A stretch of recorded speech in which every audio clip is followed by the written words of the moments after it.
Celeb Savant is a career retrospective type interview focusing on singers, actors, and industry experts. Join Barrett Edelstein now as he dives into the entertainment world.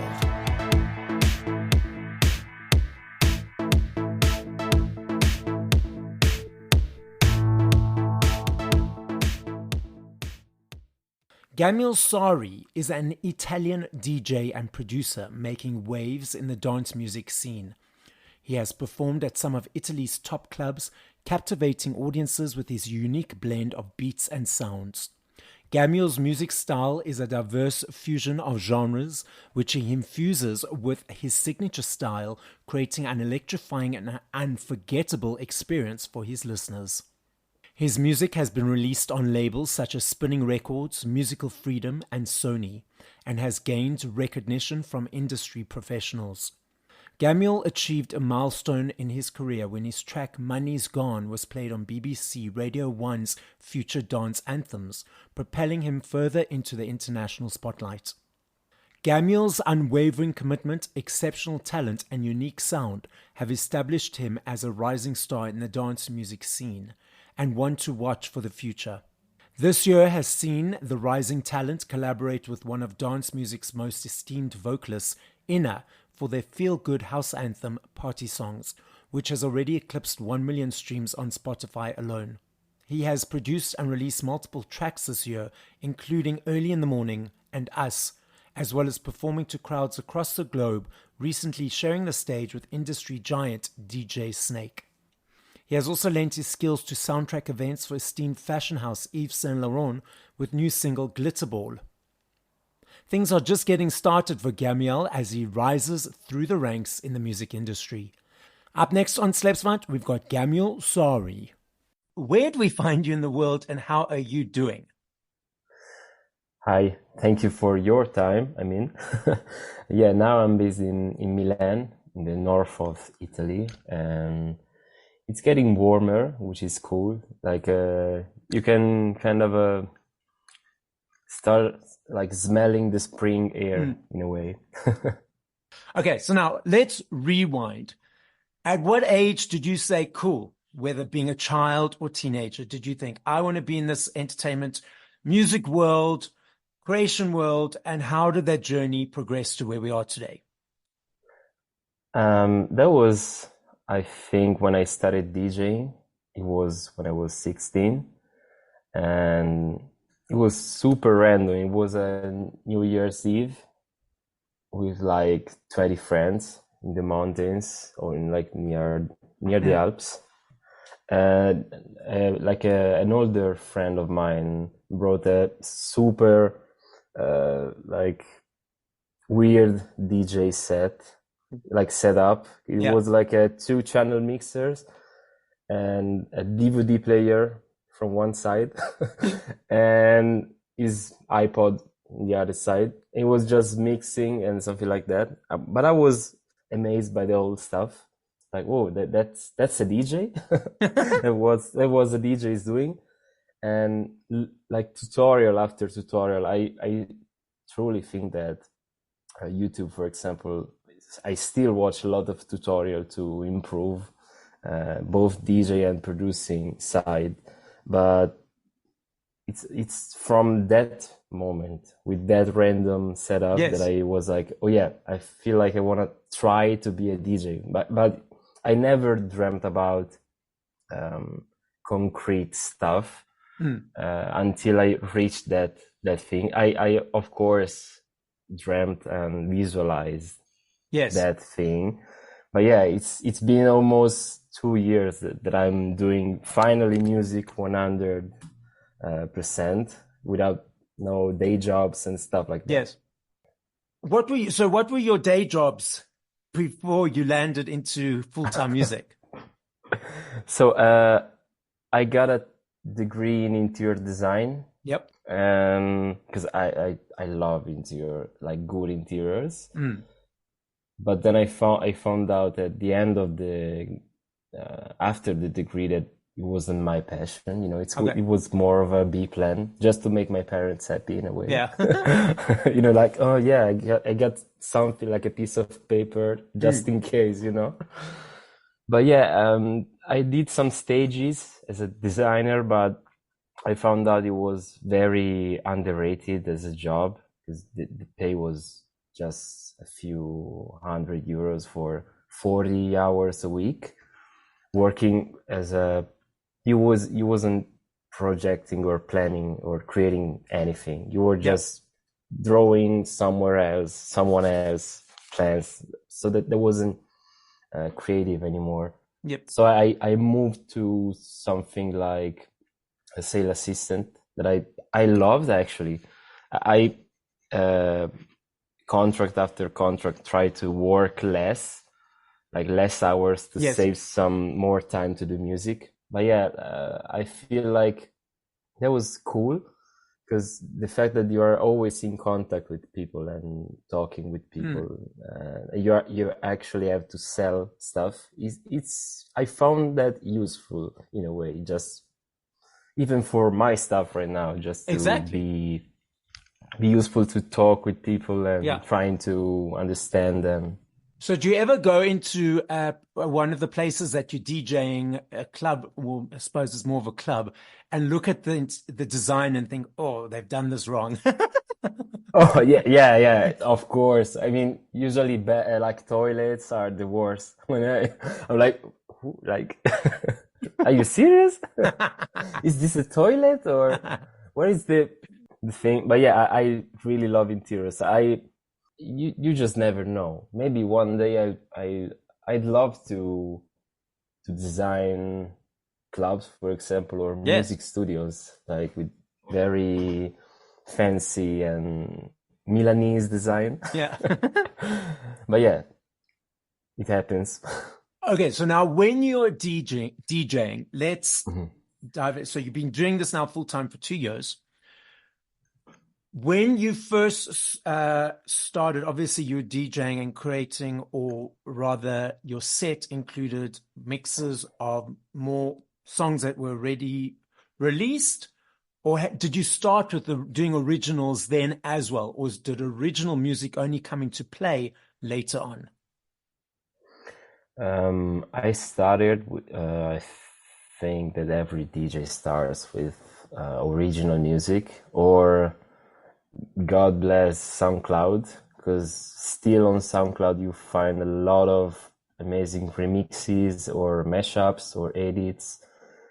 So that's the best way still for a DJ to express himself without being, I wouldn't say average, but less predictable. Because you can find out a good remix from an unknown producer with trendy plays on SoundCloud, and maybe it's a banger, it's only unknown, and you have the new thing to play at the club. Because I started as a DJ and later joined the production thing. Yes. So that there was like this process of including my productions or my remixes came after, because of I wasn't able to produce at the very beginning. But yeah, I think that the best thing to do is whatever you feel more comfortable with, to be honest. Was it your creative brain that said you, cool, okay, I've got these remixes on SoundCloud, but now I want to produce and create my own stuff? That was the inspiration and motivation behind you diving into the production world?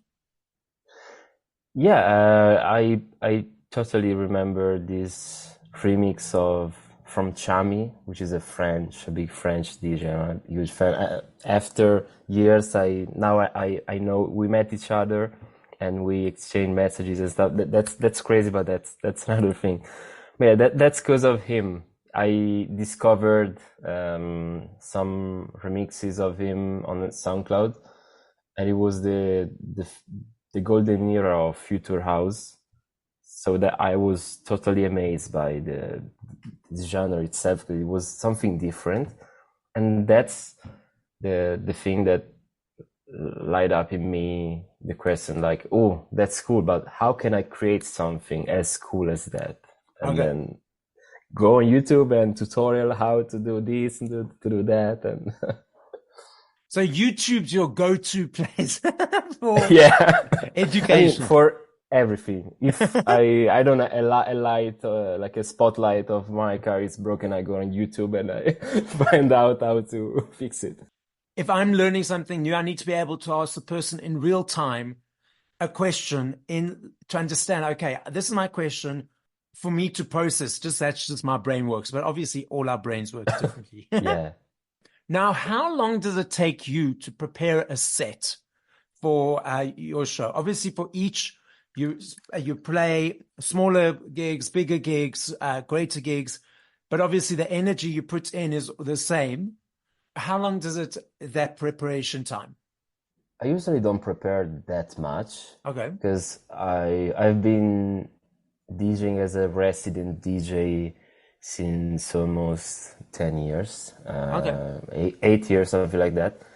And I feel like the background as a resident DJ, it's a really useful point to have as a guest too, when you're actually having a gig as a guest, because that's during those years where you really learn how to DJ, I would say, because you can read the floor and how the audience is reacting to what you're playing, and you just build that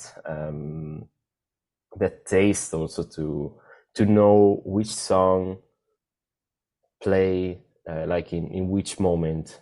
So usually I'm backed up, let's say, but I feel like the same day of the gig, I just go on Spotify and I look through the playlist to see the freshest banger. I also check the promo email to check if any unknown. I'm a big fan also of pushing the younger producers or like less known producers to the big stages. You mentioned reading the floor and reading the energy. Now, for you personally, was that always something that was natural to you, or was that something you needed to learn over time? Of course, I feel like you need to learn at the beginning. I had this mentor as a resident DJ. It's a big friend of mine. He's 4 years older than me. He actually introduced me at the clubs as a support of his set. And I mean, I'm also a super curious guy. Apart from music, I always ask questions and look on internet and YouTube for stuff like what's the process behind, or also the TV program, how it's made, where you see I'm a huge fan of that, for example. But yeah, I feel like you need somebody with more experience that actually can answer to your questions and can guide you.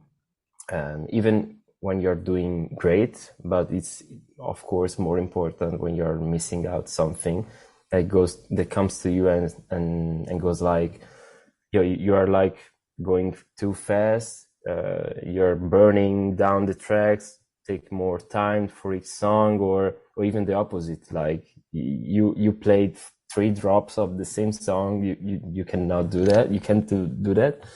It's all about the balance. And once you learn and you have, I would say, no more feedbacks from your mentor, you're actually ready and able to read the floor. But I think that goes with anything in life, balance. Everything in life, work-life balance in the music, balance in oneself. I think that comes back to everything that a lot of people are here to learn, which is thank you for the reminder to me, from you to me, because I needed to hear that today. But sometimes my brain isn't balanced and it goes cuckoo and it drives me mad. Yeah. So, with overthinking it's and really hard. and stuff. I would say, overthinking. It's something. Some days it's really hard to beat, but balance is key. When you've created great tracks with Inna and a whole bunch of different artists. So when you creating those tracks, is it collaborative from the beginning, or do you create something and then reach out to that person? How do those journeys of those elements come to play? It's different from time to time because, for example, for the Ina song, I got this idea from my label about I got the demo actually about the demo from the session, but it wasn't a song of mine. It wasn't something that I wrote, but my label team was like, yo, Gamo, this could be something interesting for you. Maybe can you check it if you want to make some work on it? And I checked it and I did my version, like production wise, from the vocal. And then we found out that it could have some potential, and they later reached out Ina. I mean, it's from the same label as mine. Okay. So I think it was easier to reach out her. That's, for example, how party songs came through. For example, Us, another single of mine, was a song from a session that I did in London with two writers, and the final demo was very nice, but we thought that the vocal, like the final vocal, should be done by a brighter voice, for example. Yes. And so together with the label team, we reached out to a singer that was more pop and more in line with the song, and we checked the results from the demo session and the second version, and we picked the best for our opinion, and it was the second one because it was more pop, and that came out like that. There is no like a proper rule to do, but yeah, I'm a big fan of both because I don't want to close myself and my vision of creating, being the guy that I want to do it myself 100%. I don't want to hear works from other guys. I mean, at the end, it's not important. It's the final goal is to try to create a masterpiece. Doesn't matter how is the process. If it's sounding good, that's it. The inspiration behind your latest release, Glitterball. Yeah, that was a fun one because I did this Zoom session with Rains and D Adams. They are a sick duo, a writing duo. And we came up with this idea of doing something with the speech vocal, almost rap speech, kind of sexy vocal. Because I heard Atmosphere or Take It Off from Fisher. That was like the reference vocal wise. And I did the production and the instrument. I sent them the instrumental through Zoom. And they worked on the vocals, and then we were doing like back and forth on Zoom, to checking on updates and about the instrumental and the vocal, and that was pretty fast. It was like a 2 hours, 3 hour session, and the track was pretty much done. What's next? What's next in the pipeline? Short term, long term? Oh, so I got a lot of new music in the making. I feel blessed, to be honest, to have a label right now, because I cannot stress anymore about to find the label, because sometimes you need to edit your sound in order to fit to some labels. Yes. So now it's only about I got a lot of new music coming in the making, and the fact it's only about to pick the right time for the right single. So it's like, I can tell you what's gonna be next, but there is a lot of surprise. Yes. Yeah, of course. For now, we're listening to. I'm so bad at surprise, though. Let me just understand. So, pre to you being part of a label, were you trying to align your sound to a specific way in order for yourself to be signed? But now, because you signed, you just have the freedom to know, okay, I can just do it in whatever way. Yeah, exactly. Because in the past, I used to stress out a lot. I came to a point when I truly thought about quitting. Like I should do something else because all the feedbacks from the previous like labels, from I don't know DJs labels or EDM labels, they were like, okay, this is cool, but it's too experimental for us. And I was always kind of pissed off by these kind of feedbacks because I'm not doing music to copy anyone. Yes. I'm not like a parrot that I repeat what other people are saying, you know. And I feel like the goal is trying to create, I mean, at least trying to create something that's it's not being created yet. I mean, it's hard. We're in 2024. So I was truly stressed and tired of these feedbacks. Oh yeah, this is cool, but since you're not copying this trend, we cannot sign this song, you know. And I'm like, oh, okay. I suppose in their mind, in their world, I'm not justifying, but in their mind, in their world, okay, this is making loads of money, so let's just follow this train, then try something new. You know, why, there's a saying, I can't remember the saying right now, but why create the wheel when it's already flowing? I'm making up my own sayings, but totally, I get what you're saying. But from the other point of view, it's like, well, like, let's create something new. Let's be something, you know, be the leader in the new trends. So I also understand, of course, the label. I mean, at least at the end, it's a business thing. Yeah. So totally makes sense. It's the unknown thing always scarce. So it's understandable, to be honest. So when you kept getting those no's, or the yes, but, or this is nice, but. I would prefer a no, trust me, instead of yes, but. So when you kept getting those buts and the doors potentially kept sort of closing, how did you keep yourself motivated to say, okay, just keep going, just keep going? It was totally, I remember, this year, it was totally day to day, I would say. Some days I was like, oh yeah, I should try to do something else. Well, actually I should start copying somebody, or I don't know, I don't know what to do, or things like that. But the most of the days I was like, okay, like, you know, I'm gonna show you. See you in some time, like as a motivational thing. I tried to craft and edit the anger to craft it into motivation. Okay. Like, oh.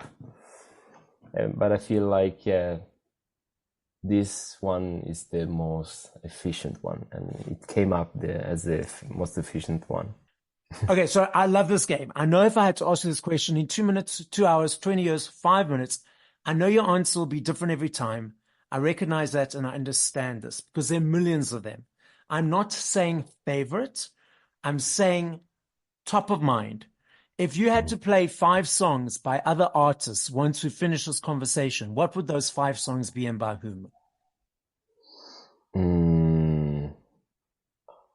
I would say Feel So Close by Calvin Harris.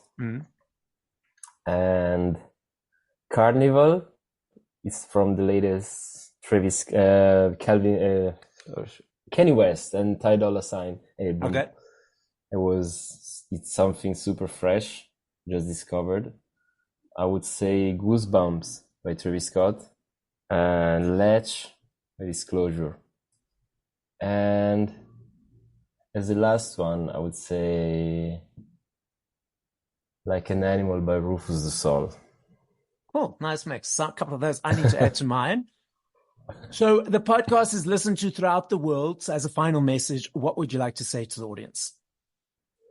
Just don't give up, even if people are saying yes, but or no's. Just if that makes you happy, just go for it. And I would say, and also balance is key. just mind about your life balance, because it's very important. Thank you for listening to this episode of Celeb Savant. Please follow Barrett on TikTok, Instagram, YouTube, and Facebook at Celeb Savant. That's CelebSavant.